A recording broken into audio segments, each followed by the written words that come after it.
ప్రవక్తలు, దైవదూతలు, సందేశహారులు అద్భుతాలు చేశారా? లేక ప్రదర్శనల? సమాజానికి దానివల్ల ఉపయోగమేమిటి? చంద్రుడిని చీల్చినా, చనిపోయిన వాణ్ణి లేపినా ప్రపంచానికి లాభమేమిటి? అద్భుతాలు జరిగాయంటారు, కానీ సమాజం ఏం పొందింది? మహిమల వెనుక నిజమేమిటి? ప్రశ్నిస్తే సమాధానం ఉందా? చంద్రుడు చీలాడు, లజారస్ లేచాడు, ఫిరౌన్ మునిగాడు. తర్వాత అద్భుతాలు ప్రజల కోసమా? లేక ప్రవక్తల కీర్తి కోసమా? మహిమలు చేసినట్లు చెప్తారు, కానీ మానవాళికి ప్రయోజనమేమిటి? దైవ అద్భుతాలా? లేక విశ్వాసాన్ని పెంచే కథలా? ప్రపంచాన్ని మార్చిన అద్భుతం ఒక్కటైనా ఉందా? ఈ అద్భుతాల వల్ల లాభమేమిటి? సమాజానికి ఉపయోగమేమిటి? మహిమలు, కానీ ఎందుకు? చంద్రుడిని చీల్చినా, చనిపోయిన వాడిని లేపినా, సముద్రాన్ని చీల్చినా ప్రపంచానికి లాభమేమిటి? ఒక అద్భుతం నిజమైతే అది మానవాళికి ఏ మార్పు తీసుకొచ్చింది? లజారస్ను తిరిగి బ్రతికించడం వల్ల ప్రపంచం ఏం పొందింది? చంద్రుణ్ణి 2 ముక్కలు చేయడం వల్ల సమాజం ఏం సాధించింది?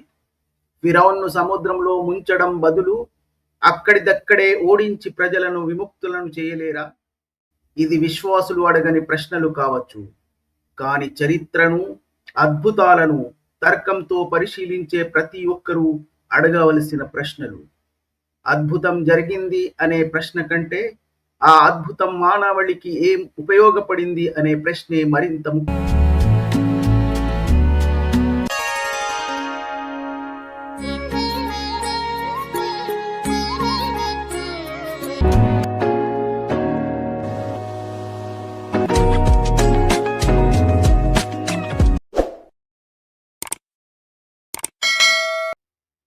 హలో, నమస్కారం.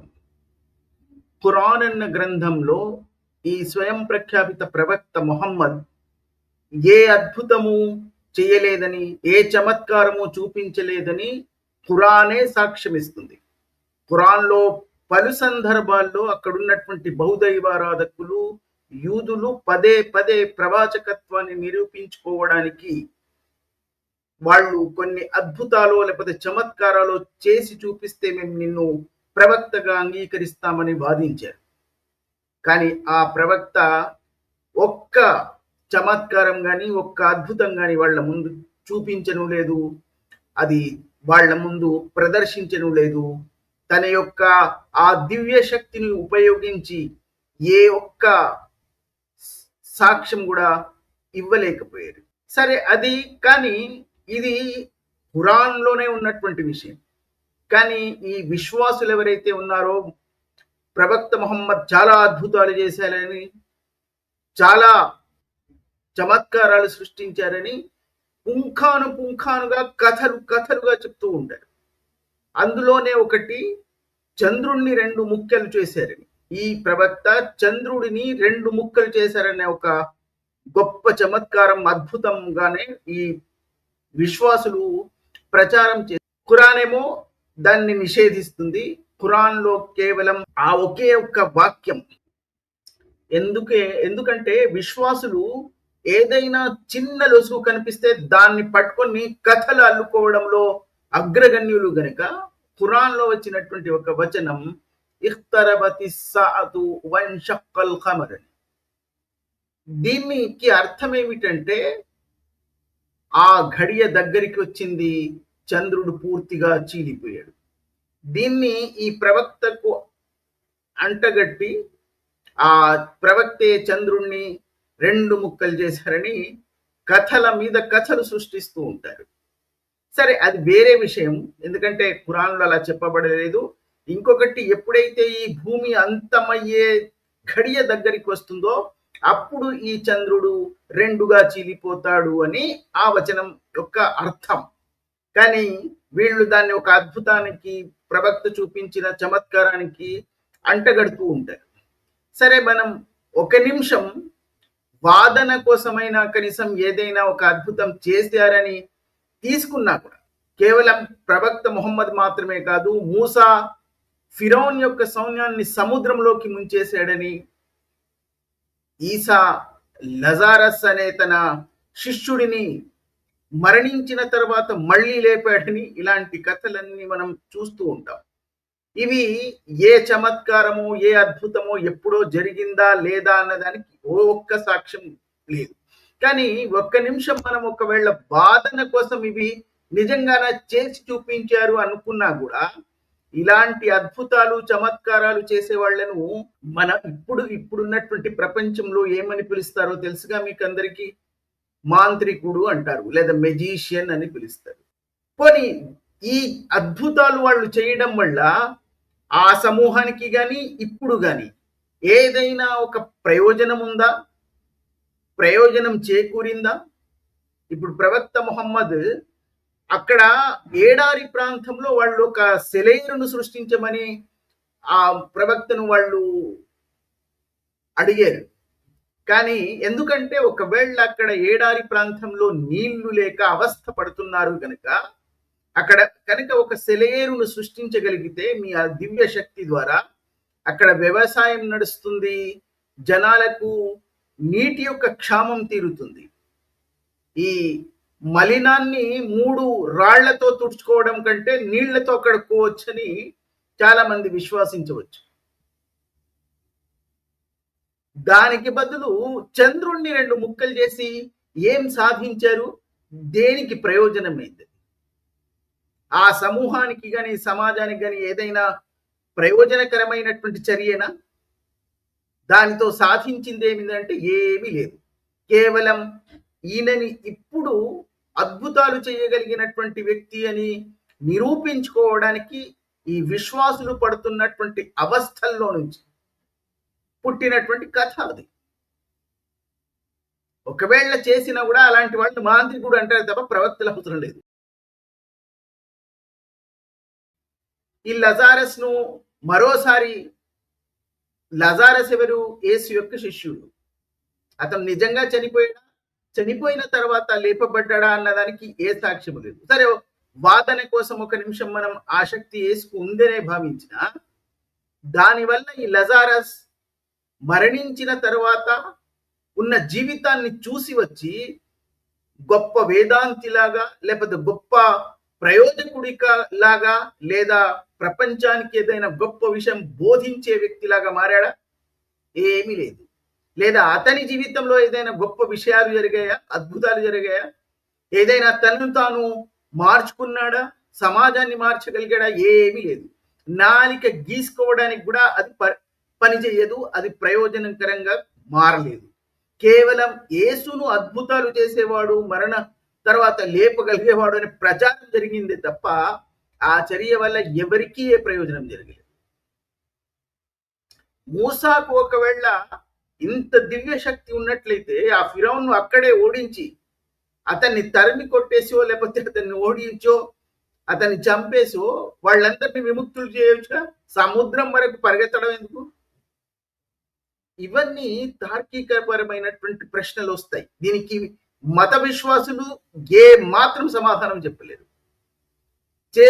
సమాధానం చెప్తే ఏమిటంటే, ఇది కేవలం అద్భుతాలు చేసి సమాజాన్ని గొప్పగా చేయడమో లేదా సమాజానికి మార్చడానికో కాదు ప్రవక్తలు వచ్చింది, వాళ్ళు దైవ సందేశం పంపించడానికి మాత్రమే వచ్చారు అని వీళ్ళ ఏక బిగిన అర్థహీనమైనటువంటి తర్కశూన్యమైనటువంటి వాదనలు తీసుకొస్తారు. అందుకే అది వాళ్ళకే సరిపోతుంది తప్ప మనలాంటి వాళ్లకు మన ఒంటికి పడదు అది. పైగా ఇప్పుడు ఖురాన్ గ్రంథంలో ఏదైనా నిజంగా కూడా ప్రపంచంలో ఇప్పటి వరకు తెలియనటువంటి గొప్ప విషయం ఏదైనా ఉందా? గొప్ప ధార్మిక విలువలు కలిగినటువంటి విషయాలు ఏదైనా చెప్పబడ్డాయా? అది లేదు. ఏదైనా 99% అందులో కేవలం పాత ప్రవక్తల కథలు, యుద్ధాలు, విశ్వాసించని వాళ్లపై ఆక్రమణలు, దాడులు, వాళ్లను పట్టుకోవడాలు, వాళ్ళ ఆస్తులు దోచుకోవడాలు, వాళ్ళ స్త్రీలను బానిసల్ని చేసుకోవడం, ఇది తప్ప వేరే ఏమీ లేదు. ఏదైనా 1% అందులో ధార్మిక విలువలతో కూడుకున్నటువంటి వచనాలు ఉంటే అది కూడా ప్రపంచానికి కొత్తేమీ కాదు. నేను దీని మీద ఒక వీడియో కూడా చేశాను. అందులో 2 ఖురాన్ వచనాలను చూపిస్తూ ఇది మహాభారతం సుభాషితాల్లో ఎప్పుడో చెప్పబడినటువంటి విషయమని, మండోపనిషత్తులో ఇది ఎప్పుడో చెప్పబడినటువంటి శ్లోకమని, దానికంటే ఖురాన్ కంటే కూడా చాలా స్పష్టంగా చెప్పిన విషయాలనే ఖురాన్లో వచనం లాగా తీసుకొచ్చి, ఇది ఏదైనా కొత్త విషయమా ప్రపంచానికంటే? ప్రపంచానికి కొత్త విషయం కానీ కొత్త ధార్మిక విలువలు నైతికత ఉన్నటువంటి ఏ ఒక్క విషయం అందులో కనిపించదు, ఉండదు. మరి దేనికి పనికొస్తుంది? అంటే కేవలం కోటాను కోట్ల మంది కళ్ళు మూసుకుని విశ్వాసింపజేయడానికి మాత్రమే పనికొస్తుంది. ఈ అద్భుతాలకు చమత్కారాలకు ఏ మాత్రం విలువ లేదు. దానితో అసలు వాళ్ళు ఏ ప్రయోజనము సాధించలేరు అన్నది వాస్తవం. కానీ మరి విశ్వాసులు కోటాను కోట్ల మంది ఎందుకు ఇది ప్రచారం చేస్తున్నారంటే, ఈ మదర్సా మినార్లకు ఆ ఒక్కటి చాలు వాళ్ళు విశ్వాసించడానికి. ఓహో, మా ప్రవక్త చాలా గొప్ప అద్భుతం చేసింది. ఈ కాలంలో మాంత్రికుడు చేస్తాడు అది దానికంటే గొప్పగా. మరి వాళ్ళు కూడా ప్రవక్తల్ని అంగీకరించండి. మీరు ఎప్పుడో 1400 సంవత్సరాల క్రితం ఎవరు ఏం చేశారో ఎవరికి తెలియదు. ఖురానే దానికి సాక్ష్యం ఇస్తుంది, ఆ ప్రవక్త ఏ అద్భుతాలు చమత్కారాలు చేయలేదని. ఎందుకంటే అప్పుడు ఇది అవతరించబడింది అని ఆ స్వయం ప్రఖ్యాపిత ప్రవక్త చెప్తున్నటువంటి కాలంలోనే వాళ్ళెవరు అతని ప్రవక్తగా అంగీకరించలేదు. ఎందుకంటే సాక్ష్యం లేదు, ఆధారం చూపించలేదు, కేవలం అతని యొక్క క్లెయిమ్ మాత్రమే ఉంది. ఇది దాని తర్వాత కాలఘట్టంలో దీన్ని ఒక గొప్ప విషయంగా ఈ అబ్బాసీల మెదడులోంచి పుట్టినటువంటి అక్రమ అష్టవక్ర సంతానమే ఈ ఇస్లాం అన్నది. వాళ్ళ మెదడులోంచి ఉద్భవించిన అష్టవక్ర సంతానమే ఈ ఇస్లాం అన్నది. దానికంటే ముందు ఎవరు విశ్వాసించలేదు, దాని ఉనికి లేదు, ప్రసక్తి అంతకంటే లేదు. ఇప్పుడు లభిస్తున్నటువంటి ఆ పలంసిస్ గాని, ఆ ఫలకలు గాని, ఆ ఖురాన్ యొక్క వ్రాతప్రతులు గాని అవన్నీ అబ్బాసీల కాలం తర్వాతవే. మొహమ్మద్ కాలఘట్టంలోది ఇప్పటికీ ప్రపంచంలో ఎక్కడ కూడా లేదు. వాళ్ళు ఉస్మానియా ఖురాన్ అంటారు కానీ అది కూడా ప్రస్తుతం పూర్తిగా ఎక్కడ లేదు. ఏ మ్యూజియంలలో ఎక్కడెక్కడైతే ఇది భద్రపరచబడి ఉందో కేవలం 2 పేజీలు 3 పేజీలు, కొన్ని చోట్ల 70%, కొన్ని చోట్ల 60%, ఇలాగే. సనా మనుస్క్రిప్ట్ గురించి కూడా నేను ఒక వీడియో చేశాను. అవన్నీ కూడా 7వ శతాబ్దానికి సంబంధించినవే. సరే, దానికి ఇప్పుడు 6వ శతాబ్దానికి సంబంధించింది లభించినా కూడా దానికి నాలుగు గీసుకోవడానికి కూడా పనికిరావు. దేనికి పనికొస్తాయి? ఏం ప్రయోజనం? ఇప్పుడు ఈ ప్రపంచానికి, ఈ సమూహానికి, ఈ సమాజానికి ఉపయోగపడి గొప్ప విషయాలు ఏదైనా చెప్పగలిగే సిద్ధాంతాలు కానీ ఉన్నాయా అంటే ఏమీ లేవు అందులో. మరి ఎందుకంటే ఈ తర్కహీనులు, వివేక శూన్యులే కోటాను కోట్ల మంది ఉంటారు కాబట్టి వాళ్ళే విశ్వసిస్తారు దాన్ని. వాళ్ళే ఎక్కువ మంది ఉంటారు. 99% మంది ప్రపంచంలో తర్కహీనులు, వివేక శూన్యులే ఉంటారు కనుక ఇలాంటివి నమ్ముతారు. అంతే. వాళ్ళు అలా ఉండడమే మంచిది ఈ సమాజానికి, ఈ సమూహానికి. వాళ్ళందరూ వివేకవంతులు, బుద్ధివంతులు, ఆలోచనాపరులుగా మారితే ప్రపంచం బహుశా ఇలా కొనసాగదు. అందుకే వాళ్ళు మదర్సా మినార్లుగా ఉండడమే ఉపయోగకరం. కానీ ఎప్పటి వరకు కేవలం విశ్వాసం వరకు ఉంటే, అది వేరే వాళ్ళ హక్కులను కాలరాసి, వాళ్లపై దౌర్జన్యాలు చేసి, వాళ్ళ ఆస్తులను దోచుకొని, స్త్రీలపై ఆక్రమణలు చేయడానికి ఇది పరివర్తనం చెందినట్లయితే దాన్ని ఖండించవలసి వస్తుంది, నిర్మూలించవలసి వస్తుంది, నిషేధించవలసి వస్తుంది.